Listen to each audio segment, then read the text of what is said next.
keep circling back to Tuesday's General Hospital March 31 mess, and honestly, this one feels like the kind of episode where everything starts cracking at once. Not in some neat TV way, but in that ugly, human, wait, hold up, this is getting worse by the second kind of way. What really sticks with me first is Jocelyn. I can already see how this new mission of hers is going to spiral into something way bigger than a simple sneaking around plot. She goes back to the castle with Lucas, and yeah, on paper, it's because Marco may be dead and Sidwell suddenly needs help handling funeral arrangements, the kind of grim, busy work nobody wants but everybody has to deal with. But I don't buy that this is just about grief logistics, not for a second. Me personally, if I'm Joss, I'm clocking the opportunity the minute Sidwell gets distracted. Funeral chaos is the best cover for someone sharp enough to move unseen.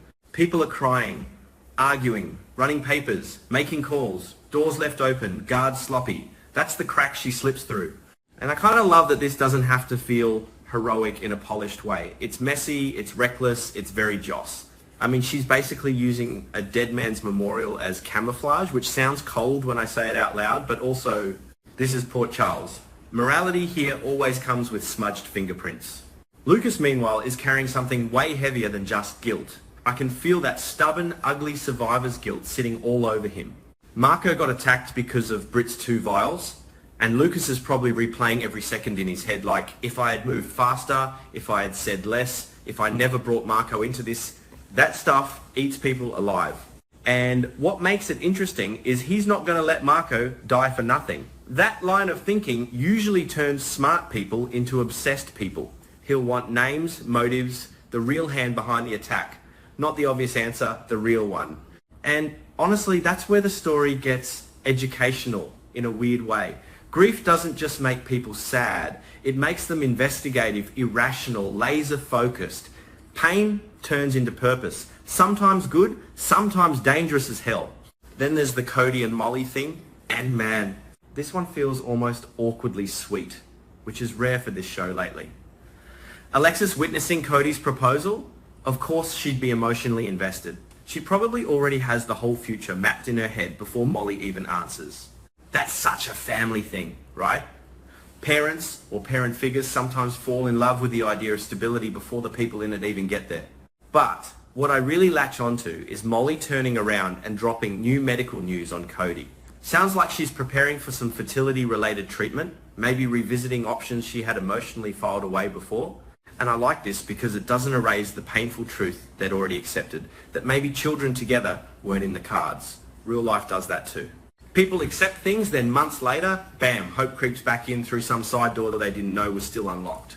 Cody being happy, supportive, maybe even relieved, says a lot about growth. Not because babies magically solve anything they don't, but because support in relationships sometimes means being willing to reopen doors you both closed for self-protection. That's the lesson buried in the drama if you squint at it a little. Love ain't always romance. Sometimes it's just staying in the room for hard conversations, even the ones you thought were over. Now, Brennan. Whew. This dude is moving in that morally grey slime again, and I kinda respect the commitment to the bit. He's doing everything possible to get Jason free, or at the very least, buy him time before the conviction sticks. But let's be real, this isn't about justice in the clean sense. It's because Carly pushed him. Carly Corinthos Spencer always knows which emotional button to hit, and Brennan's absolutely reacting from that place. I keep thinking the more interesting angle is not whether Brennan succeeds, but how far he bends the law trying. If Jason folds and admits to shooting Cullum, Brennan's hands may be tied. But until then, delay itself becomes strategy. Sometimes in legal chaos, time is currency. More hours means more witnesses crack, more lies fall apart, more hidden motives leak. It's ugly, but it's real. And Sonny? Yeah, Sonny's not buying this setup at all, and neither am I.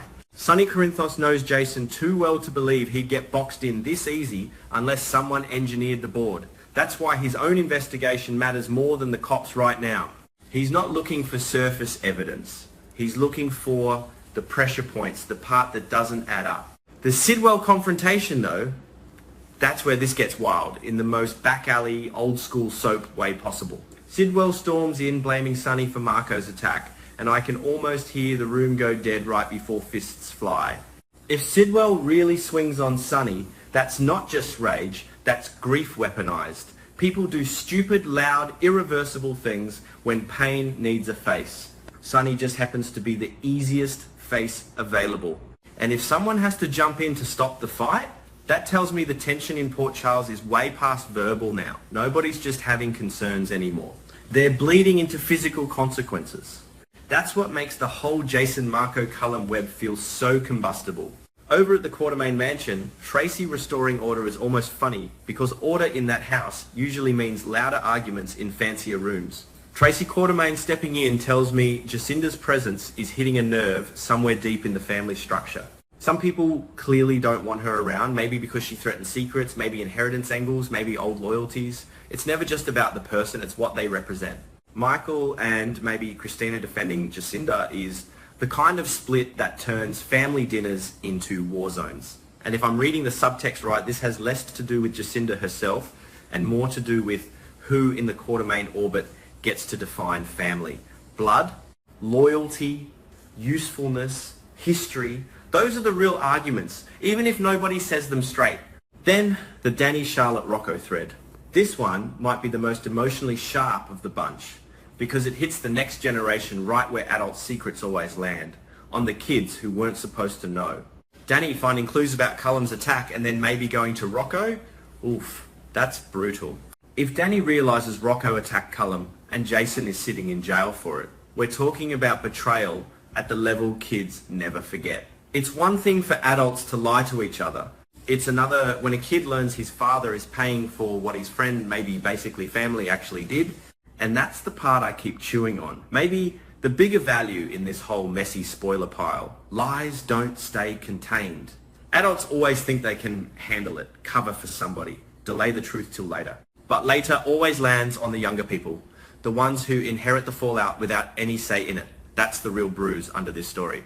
So yeah, Tuesday looks stacked, not smooth, not tidy, not some shiny soap setup where every beat lands pretty. It's more jagged than that. Grief, guilt, family loyalty, weird hope, legal manipulation, and kids stumbling into grown folks' lies.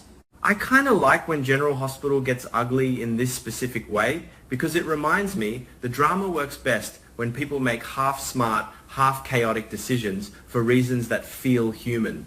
And honestly, if Danny is the one who blows the Cullum truth open, man, that could be the spark that burns through every fake story everyone's been hiding behind all at once. Just, yeah, like dominoes, but crooked ones.